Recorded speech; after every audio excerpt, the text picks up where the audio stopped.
अब हम एक एग्जाम्पल के द्वारा सूडो कोड और एल्गोरिथम में क्या डिफरेंस है लिखने में हम उसका एक डिस्कशन करेंगे। हम उसका एग्जाम्पल लेके क्लैरिफाई कर लेंगे। तो अब अगर एल्गोरिथम के बारे में जानना चाहते हो तो पहले मैंने 3 लेक्चर्स रिकॉर्ड किया जो introduction to algorithm part 1, part 2 और पार्ट 3 है। आप प्लेलिस्ट में देख सकते हैं। एल्गोरिथम क्या है? एल्गोरिथम एक प्रॉब्लम सॉल्विंग चीज है जो एक प्रॉब्लम को क्रमांक बाय क्रमांक उसका सॉल्यूशन हल कर देता है। ठीक है।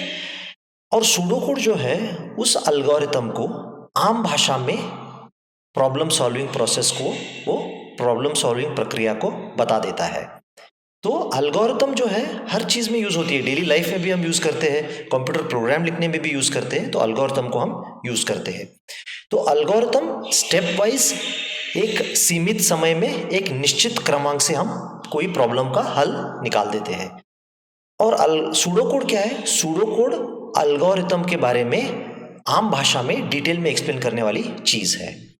तो अब हम एक प्रॉब्लम लेके एल्गोरिथम और सूडो कोड लिखने की कोशिश करेंगे, तब आपको लिखने में क्या डिफरेंस है आपको पता चलेगा। समझ लीजिए हमारे क्लास में 50 विद्यार्थी है और हमें यह जानना है कि उस 50 में कितने बच्चे आज क्लास को नहीं आए, यानी एब्सेंट है। तो अगर मैं इस प्रॉब्लम को सॉल्व करना चाहता हूं तो मैं ऐसे कहूंगा, मैं क्लास के अंदर जाऊंगा, एक एक बच्चे करके गिनूंगा।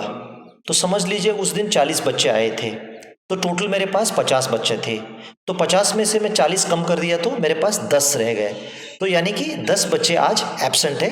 ये था मेरा लॉजिक। तो इस लॉजिक को यूज करके हम क्या करेंगे, हम एक सूडो कोड लिखेंगे। तो अगर हमें सूडो कोड लिखना है, पहला मुझे एक वेरिएबल चाहिए काउंट, जो कितने बच्चे आज प्रेजेंट है उनका काउंट करे। दूसरा वेरिएबल होगा एक वेरिएबल कॉल्ड टोटल, जो वैल्यू 50 लेगा, मतलब टोटल बच्चे उस क्लास में कितने हैं। और तीसरा वेरिएबल होगा एब्सेंट, जो बताएगा कितने बच्चे आज क्लास को नहीं आए। तो ऐसा होगा आपका pseudo code. Initialise a variable called as count to 0, absent भी 0 होगा और टोटल रहेगा 50। हर बच्चा जो प्रेजेंट है उसको आपको गिनना पड़ेगा। तो मैं अंग्रेजी में क्या कहूँगा, फॉर ईच स्टूडेंट, हर विद्यार्थी जो वहाँ प्रेजेंट है उसके लिए अब ये काम कीजिए। क्या करोगे आप, काउंट को, मतलब जो काउंट है जो गिनता है कि कितने बच्चे प्रेजेंट है, उसको काउंट को बढ़ाओगे आप। तो आप हर बच्चे के लिए काउंट जो होगा 1 से बढ़ेगा। अगला स्टेप पे क्या करोगे, जो टोटल था 50, अभी जो प्रेजेंट है 50 में से आप काउंट को माइनस करोगे या घटाओगे। घटाने के बाद आपको जो बचेगा वो दिखाएगा कि आज बच्चे कितने एब्सेंट थे या क्लास को नहीं आए।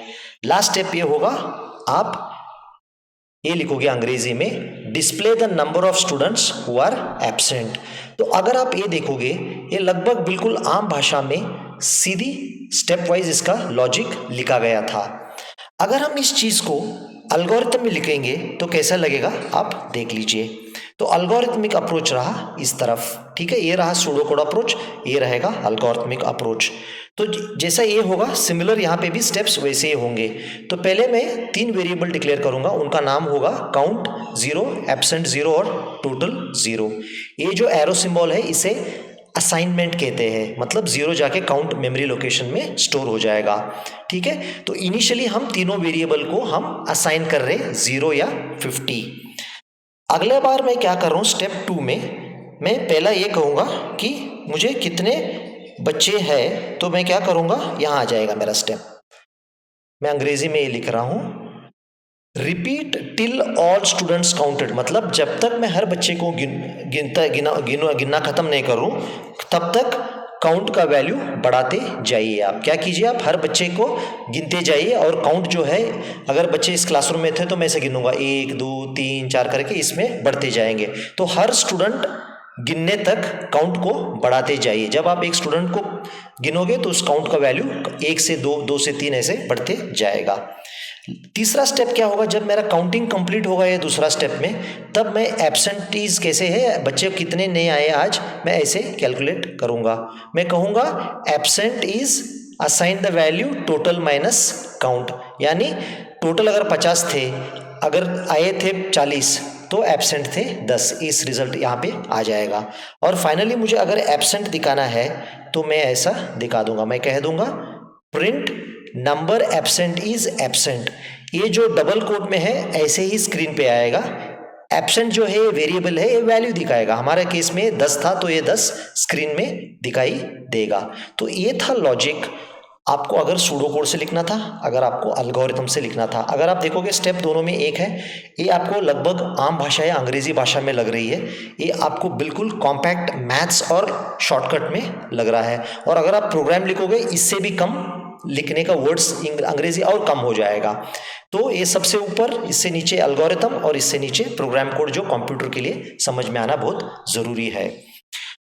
आप एल्गोरिथम सूडो कोड या जो भी प्रोग्राम लिखोगे, आपका काम खत्म नहीं होगा जब आप लिख देते हो। उसका एरर टेस्टिंग करना बहुत इंपॉर्टेंट है। तो टेस्टिंग फेज में क्या होता है, आपको हर चीज पे टेस्ट करना पड़ता है। आप समझ लीजिए बॉर्डर कंडीशंस, अगर आप समझ लीजिए उस क्लास में आज बच्चे ही नहीं आए, तब क्या ये वर्क हो जाता? बिल्कुल वर्क हो जाता, क्योंकि ये काउंट 0 रहता और आपका 50 माइनस 0 50 होता, मतलब सब 50 बच्चे आज एब्सेंट थे। तब ये बॉर्डर कंडीशन के लिए वर्क हो रहा है। अगर आप समझ लीजिए क्लास में चले गए और उस क्लास में 70 बच्चे थे, लेकिन आप तो कह रहे हैं टोटल 50 है, तब एक दो कारण हो सकते हैं। वो हो सकता है कि कंबाइंड क्लास चल रही है वहाँ पे, या आप गलत क्लास में आए हो। तो ये टेस्ट करना भी बहुत ज़रूरी है। अभी मैं तो एक एक करके बच्चे गिन रहा हूँ यहाँ पे। अगर आप यहाँ देखोगे एक एक बच्चे गिन के मैं काउंट को एक एक से बढ़ा रहा हूँ। क्या मैं 2-2 बच्चे एट ए टाइम काउंट कर सकता हूँ? 3-3 बच्चे एट ए टाइम काउंट कर सकता हूँ? 5-5 बच्चे काउंट कर सकता हूँ? बिल्कुल।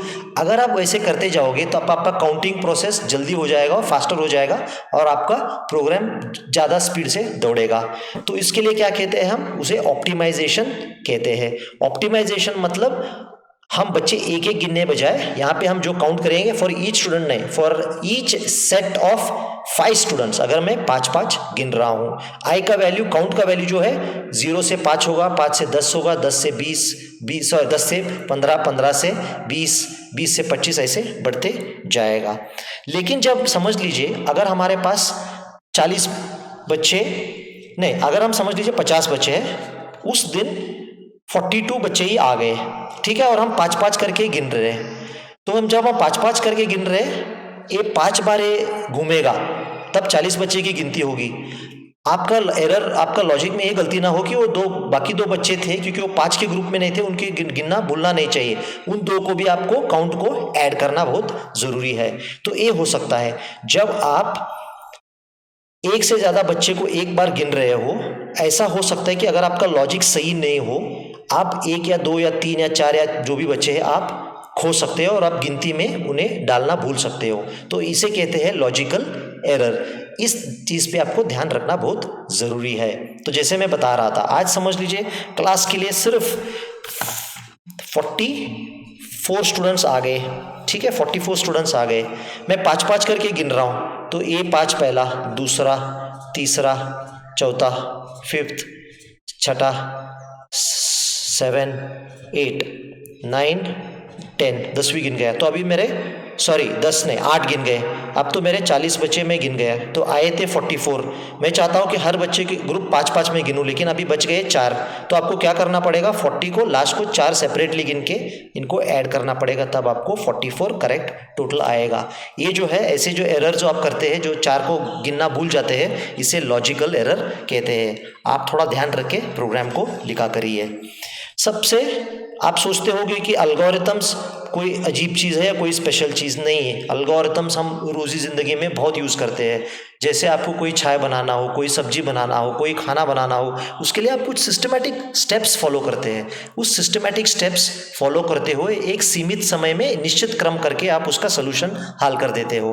तो जैसे खाना पकाना हो, और अगर आपको डांस पसंद हो, अगर मैंने देखा है बच्चे काफ़ी अच्छे डांस करते हैं। जब आप डांस करते हो ऐसे कोई स्टेप्स नहीं करते आप, उस स्टेप्स में भी कोई लॉजिक है, और गाने के वर्ड्स पे उसी वर्ड्स पे डिपेंड होता है आपका स्टेप्स। तो डांस स्टेप भी एक एल्गोरिथम है, क्योंकि अगर जब वो वर्ड्स वापस आएंगे तो वैसे ही आप एक्शन और वैसे ही स्टेप्स करोगे। तो ये थे एग्जाम्पल जो निजी जिंदगी में आप यूज कर सकते हैं। तो ये था प्रोसेस एक्सप्लेनेशन का सूडो कोड और एल्गोरिथम का डिफरेंस क्या है यूजिंग एन एग्जाम्पल, तब आपको क्लियर होगा कि सूडो कोड एक आम अंग्रेजी भाषा में डिटेल में लिखा जाता है, एल्गोरिथम जो है प्रोग्राम से एक लेवल ऊंचा होता है, शॉर्टकट में लिखा जाता है जो कि डेवलपर को समझ में आ जाए। और आपको टेस्टिंग करना, एरर अवॉइड करना, ये सब इंपॉर्टेंट कॉन्सेप्ट्स आप प्लीज ध्यान रखा करिए।